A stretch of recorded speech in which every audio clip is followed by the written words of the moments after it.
dream. I was flying high, I was feeling fine. I won't be put in line, 'cause I'm ready to do my... Simply Financial with Christopher Calandra, Certified Financial Planner, is an innovative, comprehensive, informative, and cutting-edge podcast that discusses financial topics ranging from personal finance, economics, politics, and personal growth. Simply Financial will cover intriguing and thought-provoking questions so that the listener can simply increase their financial IQ. Welcome to the Simply Financial podcast. I'm your host, Christopher Calandra. This is episode number 20 of season number 3. And if you listened to last week's episode, I introduced the first of a 5-part series titled Battle of the Sexes. This is part 2 in that series. And so for the first couple of episodes of the series, the first 3 in fact, I'm going to have my wife Joelle join me, and we're talking about, first and foremost, money and marriage, just kind of a roundtable discussion on money questions inside of a marriage.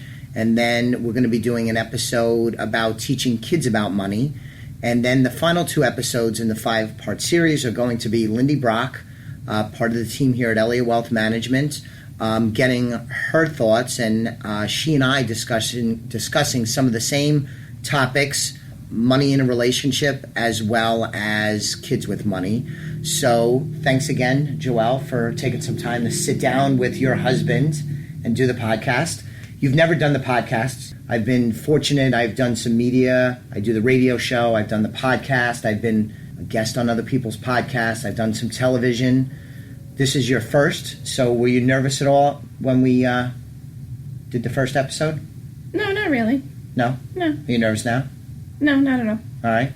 So it was a good discussion.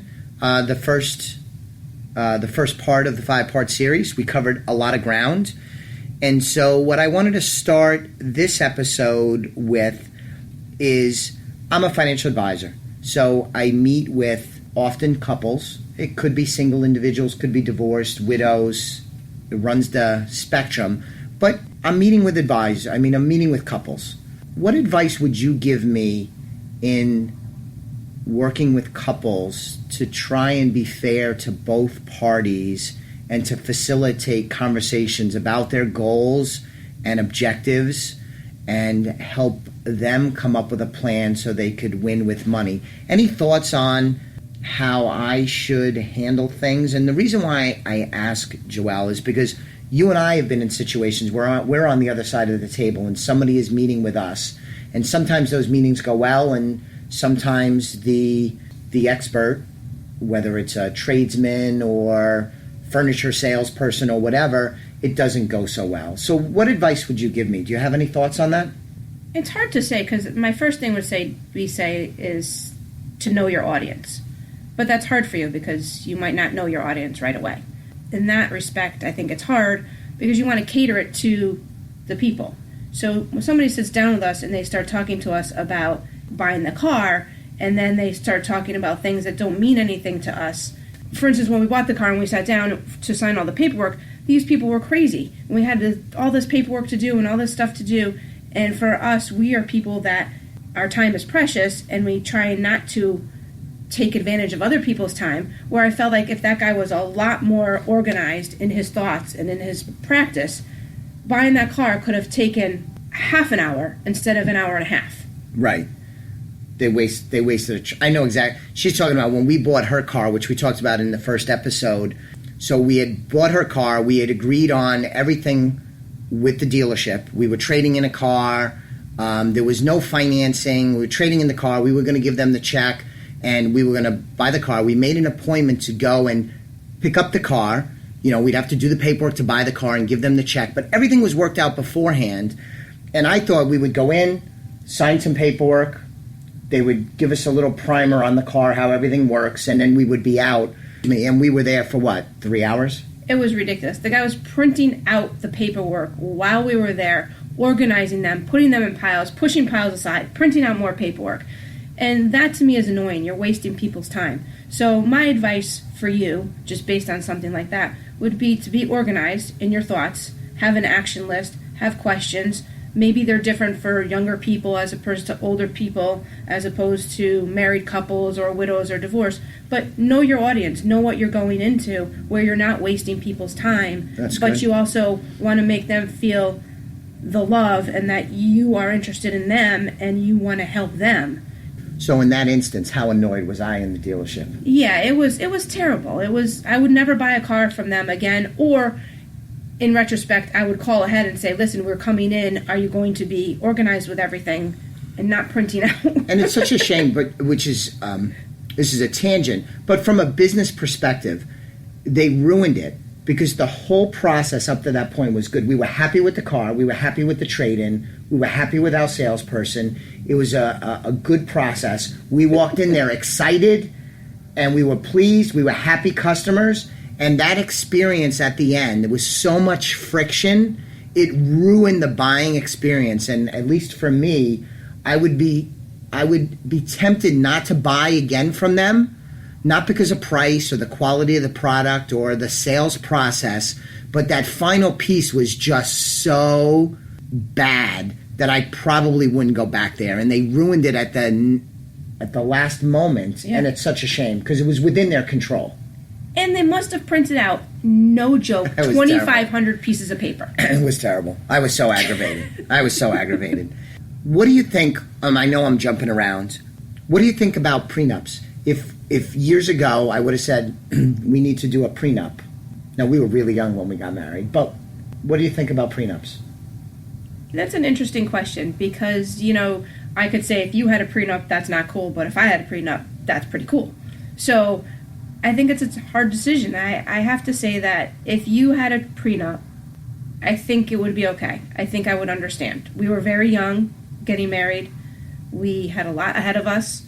Things change, people change, and I think I would understand that. However, on the other side of it, I would also say that after a few years, can a prenup be torn up?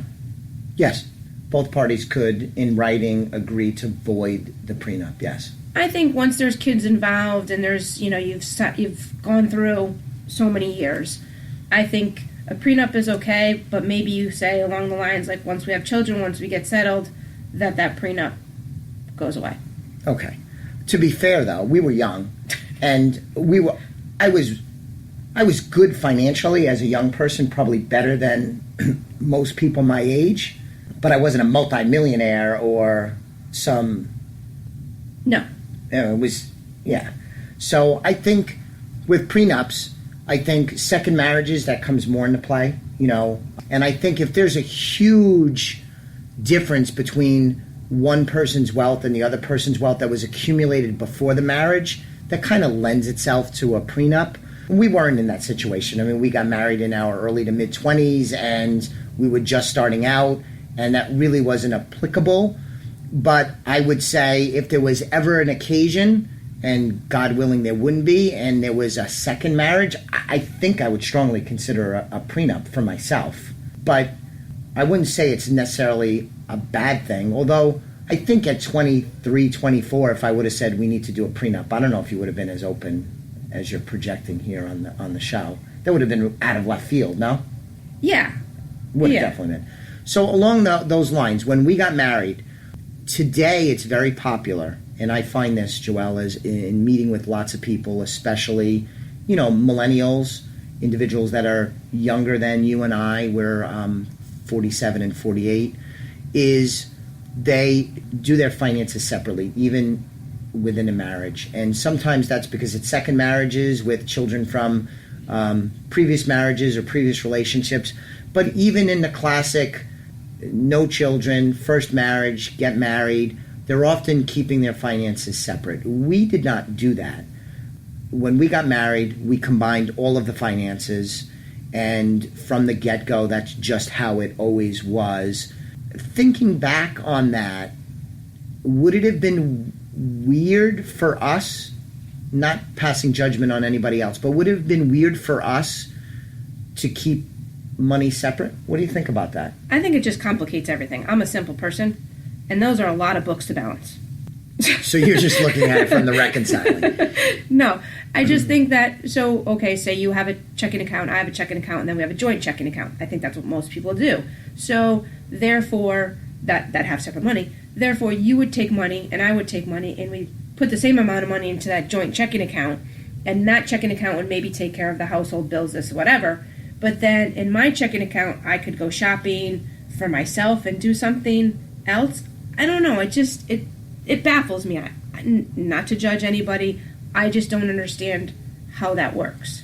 It doesn't seem easy for me. And it's always worked for us. From day one, we were a team, and regardless of who made the money or who brought debt into the relationship, and it was always just a team. Everything was together, and that's really worked for us.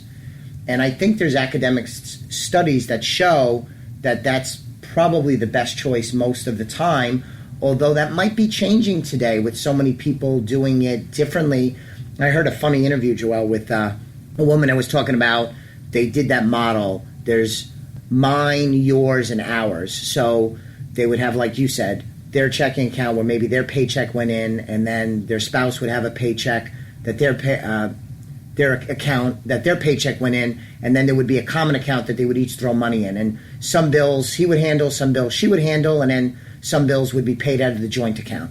And she was just talking about this, and she said it got to be silly because we'd go out to dinner and it'd be like, well, it's my turn to pay for dinner. And the next time, it's like, what difference does it make? We're married, we're on the same team. This is silly. I think it just lends itself to other things because now, I don't know, now it seems like they're secretives. There's secrets, right? Because I don't know exactly what you're doing in your checking account. You have no idea what I'm doing in my checking account. Maybe I have more money than you think. Maybe I have less money than you think. I don't know. It just seems silly to me. I would agree with you. If people ask me as a professional, or if people just asked me my advice, I would say in most instances, and there are exceptions, separate marriages with children, and there might be reasons to do it separately, but I would say most of the time, the most optimal decision would be to combine finances, and that's my opinion. I think, for example, when Lindy comes on, I'm pretty sure her and her husband DJ do it mine, yours, and ours model. I think a lot so of we'll people talk do. about that. But that's always worked for us. And one of the wait, not to interrupt you, but I do have my own checking account that Yes. I get my own paycheck, right. that I deposit money into. But you go on the internet and transfer the money into our account. So, yes, So that's true. how does that work exactly? So, yeah, Joelle has a side hustle and she brings in some money, but I'm joint on that account because we're joint on everything. Yes. And I probably do more activity in that account and really control that money, if you will. As soon as I deposit it, you take it out. Yes. I'm glad you brought that up. Okay. Not really. So, which brings me to the next question, because you mentioned, like, secretive. I've heard the term financial infidelity. So there's infidelity where within a relationship, somebody steps out of the relationship with another party. But then there's this term that's developed, and I didn't hear that much over the course of my career until recently, but this financial infidelity, where somebody lies about money, where, they might have a gambling habit, or they might have a sum of money that the spouse doesn't know about, or it could be as modest as, a spouse goes on a shopping spree and then hides the bill from their spouse, things like that, which doesn't seem like infidelity. I hide packages, though. Yeah, you hide packages, which I think is common. But, so how do you feel about financial infidelity? Like, we're very open, and I think that's the most healthy thing, and that's the advice I would give is you should be open with your partner, but a lot of people aren't. And I know some women that have money that their husbands don't know about, and I have seen husbands, do things with money that they hide from their spouse. What do you think about that? That's interesting because it brings me back to a long time ago. I was young, and it was a family friend that the husband never filed the tax return. Oh, yeah. For years and years and years and years and years. And the wife didn't know. And so they came to have all of this debt upon them once the IRS found them. And I just find that very baffling to me that, back in the day you had to sign it. Now you can electronically sign